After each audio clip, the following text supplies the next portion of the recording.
Welcome to The Algorithm Speaks, your guide through the crazy amount of information online. We pull out the big stuff, the weird stuff, and yeah, sometimes the funny stuff from the news, and maybe more importantly, the comments. Right, because that's often where you see what people really think, unfiltered. Exactly. So today, we're cutting through that noise. We're looking at the high karma good takes and, well, the low karma bad takes. See what knowledge, or maybe just absurdity, the internet served up this week. Yeah. You might be surprised what pops up when the algorithm, speaks. Right. And just to be clear, we're presenting what's out there, the discussion, not necessarily endorsing it. You make your own calls. Okay, so let's dive in. First up, this whole theme of, well, reality versus the official story. Starting with the Epstein Files, this redacted names, that really got people talking. Oh, absolutely. Like Yucker Mythihog put it really well, I thought. Basically saying, sure, blacking out a name might make it inconclusive technically, Technically. but it doesn't look any better, does it? Especially now, everyone knows it was redacted. It just draws more attention. Yeah, it totally backfires. Someone else, User Diego, compared it to that Michael Cohen thing, where unnamed person one could only have been, well, you know who. Trump. Hey. Right? It's a pattern, isn't it? They try to control the story, and the public just fills in the blanks anyway, sometimes with pretty dark accuracy. And they got very specific. Onowa basically said, look, it's either Trump as the abuser or it's a child victim needing privacy. That was the interpretation. And then you get the really dark stuff, that low karma comment from Euchre Burroughs 1566, the cynical cheat sheet. Ooh, yeah. Doing the raping Donald Trump, getting raped, a child that Donald Trump raped. It's bleak, but it shows that level of public cynicism, that gallows humor. It really does. And it connects to this bigger worry, doesn't it? Yeah. Like, what happens when truth feels optional? When powerful people seem to just decide reality? Someone, you Smokey D. Bear, worried we're going back to a time where, the rich and powerful just decide what's true and everyone else has to pretend it's real. It's a heavy thought. And UOC Environment 3961 linked it to other things, like names being removed from that Smithsonian impeachment exhibit, like a pattern of scrubbing inconvenient facts. Yeah, scrubbing. That's a good word for it. Okay, so sticking with that theme, reality manipulation, let's pivot to the economy stuff.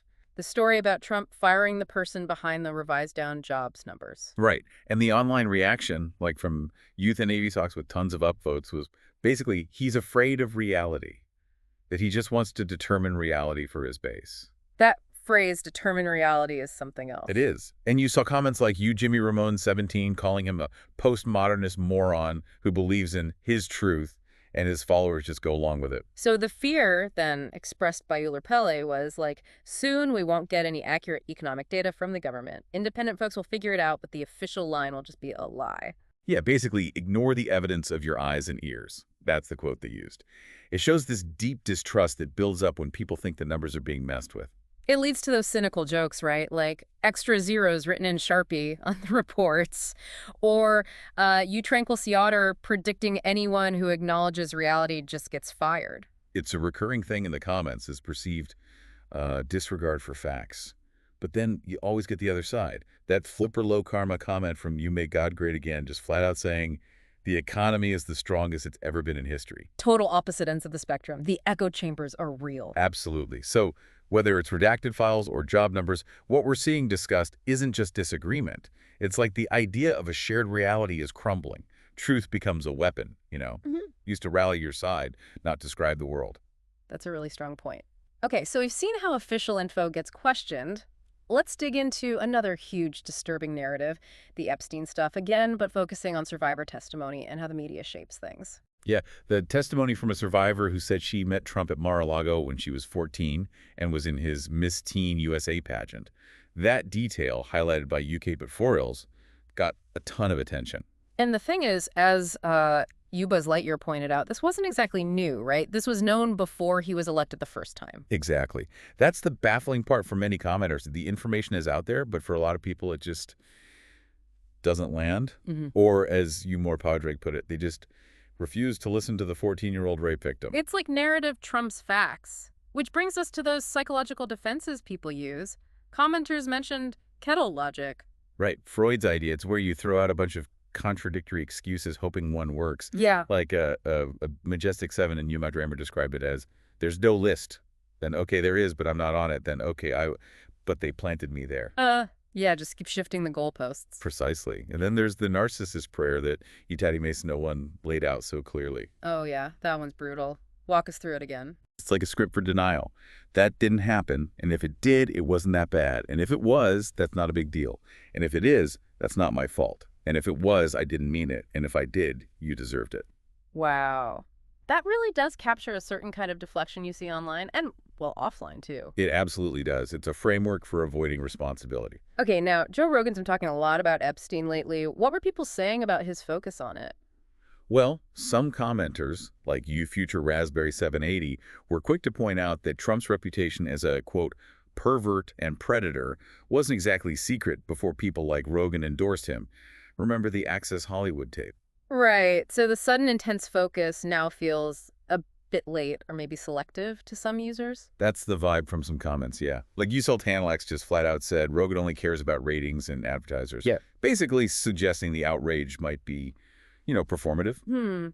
Performative outrage. That connects to how some politicians operate too, doesn't it? Like that Senator Mullen interview mentioned by Blues 111. Oh, definitely. The comment described him making these brazen false claims about grand juries and the Acosta deal and just refusing to be corrected by the interviewer. It's that same sort of reality bending. It's wild how fast history gets rewritten online. Someone, Amlet9000, said lots of people now sincerely believe Trump wouldn't have allowed COVID lockdowns in 2020. Even though he was president then. Yeah. And Eusebius brought up Orwell, 1984, quoting, "We've always been at war with East Asia," comparing it to people thinking Obama was president during 9/11. It's about how powerful media narratives can be. So if information is that twisted, how do you even have a real discussion based on facts? That's the million-dollar question, isn't it? Right. Shared reality just phrase. And you end up with situations where, like one user said, people just say, oh, there's a good reason he doesn't want to release the files. We just have to trust him. Trust replaces proof. Wow. Okay, so while we're wrestling with all this digital confusion, the physical world keeps hitting hard. Let's talk about some stark realities. The Russia-Ukraine war, for instance, that report about the Stadium of Death near Touretsk.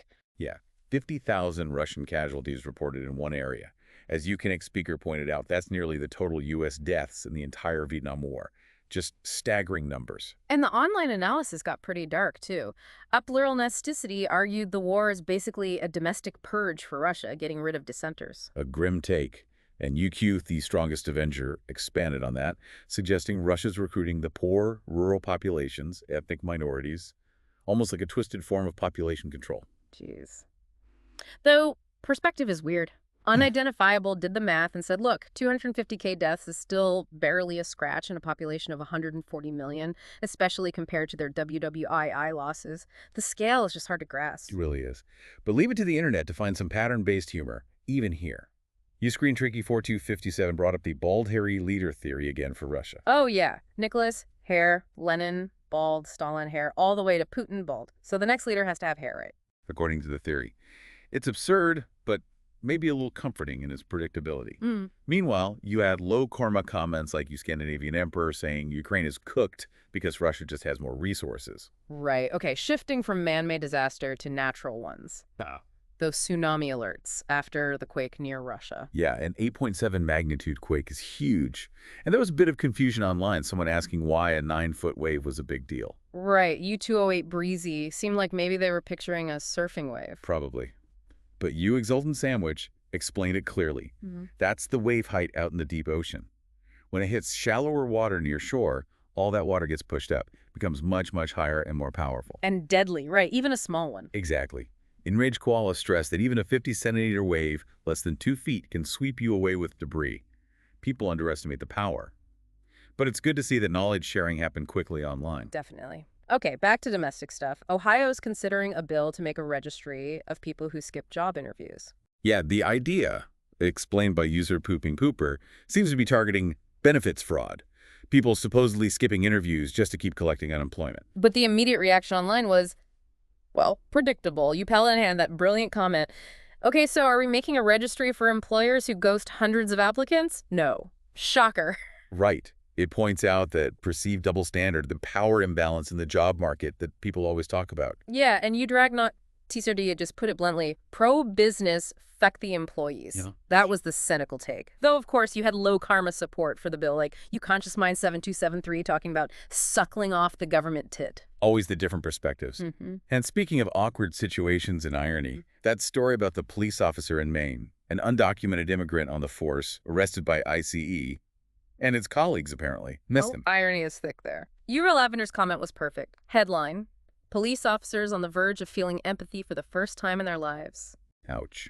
But it captures that cynical view, right? And Mike Fantastico pointed out the perceived McGay hypocrisy, shouting they broke the law while maybe ignoring laws themselves. And then the dark humor suggestion from Ular GMs. If you see an ICE raid, call 911 and report an armed kidnapping in progress. Make them fight each other. Whoa, that's intense. But it reflects that frustration, maybe that feeling of helplessness against the system. Plus the suspicion, voiced by Ugargurvar 2112, that ICE have quotas to fill. Though, again, the other side perspective from Low Karma, a professional bet 8368, ICE manages to remove a violent criminal and the cops are mad about it, trying to frame it differently. It really loops back to those themes of selective reality and accountability, doesn't it? Like the rules feel different depending on who you are, and maybe empathy only kicks in when it hits close to home. Absolutely. Okay, let's get into the truly weird and wonderful digital age stuff. Technology's ups and downs, plus some surprising humanity. First off, Britain's most tattooed man can't watch porn online. Yeah, because the AI age verification thinks his tattoos are a mask. You Sensational Saturdays call the whole selfie for porn thing a new level of stupid. You can see why. It's a perfect example of tech just failing spectacularly at handling human variety. Totally. Yukimala mentioned AI struggles even telling real people from game characters sometimes. And the bias issues are huge. Bugnosticator pointed out facial recognition is notoriously bad with darker skin. Which Uiliander immediately flagged as a problem for black users, right? And eFlover1 broadened it. It affects anyone who looks different, like burn victims, people with scars. It really shows how these systems, if not built carefully, just reinforce biases or simply don't work for everyone. It led to that warning from Uiliander about techno-feudalism. A bit extreme, maybe, but captures the anxiety. Okay, from tech fails to something really heartwarming. The dog that led a stranger to save 2 unconscious people. Just amazing. American bully is an American hero, as UASDSEXCV Taken said. And Yule Crisis summed it up. We don't deserve dogs. So true. A nice reminder of simple goodness. And speaking of simple solutions, those smartphone bans in Dutch schools, apparently they're working. Yeah, a U.S. teacher, up teaching culture, commented about trying it and seeing amazing results. More engagement, less bullying, kids actually talking to each other. Imagine. It's like obvious, right? Another teacher, Udrops of Q, basically said, duh, but hey, good to have the data confirm it. Definitely. Okay, now for the really mind-bending science stuff. Yeah. A baby born from an embryo frozen for 30 years. Oh! Yeah, you Hulk Screamades put it perfectly. It must be surreal to know that you existed 30 years before you were actually born. What does existed even mean then? Right, it messes with your concept of time and life. 3Junkie3 compared it to women being born with all their eggs, like a potential held for years. And UpAge 1497 took it further. A pregnant woman is essentially carrying her potential grandchildren, in a way. But there's also discomfort, right? Yeah, Up in Kais Girl felt the reported preference for a white Christian married couple, as the parents was weird and comfortable, highlighting how social biases can creep into even these cutting-edge scientific situations. Good point. Okay, time for pure, unadulterated weirdness. Early Pokemon designs, apparently not so kid-friendly. Yes. Undecisive Skull quoted the CEO admitting an early Pikachu was shaped like a kind of a tabby cat with huge breasts. No, Pikachu with breasts. Okay, dodged a bullet there, I think. Thank goodness for revision. Seriously. And finally, on the topic of unexpected ingredients, that energy drink that accidentally had alcohol in it due to a production mistake. Oh, man. You Festering Fecal had the immediate dark humor take. Well, now imagine showing up to work and slamming one. Yeah. Funny, but then Up at Velvet brought up the really serious side. Worse, imagine being a recovering addict who just likes energy drinks. Oof, yeah, that flips it immediately. A reminder that sometimes these funny mistakes can have really dangerous consequences for some people. Exactly. It's that mix of absurdity and very real-world impact we keep seeing. So wrapping this all up, what's the takeaway for you listening in? Well, the digital world keeps churning out info, Some vital, some baffling, some just plain weird. The algorithms are talking, constantly shaping what we see. Right. We're getting this fire hose of takes from the super insightful to the, let's say, less insightful. The challenge is figuring out the signal in all that noise. And maybe finding a laugh or something genuinely connecting in the middle of it all. Yeah, this dive really shows how powerful online conversation is, shaping perceptions for good or ill. It pushes us back to that core question, really.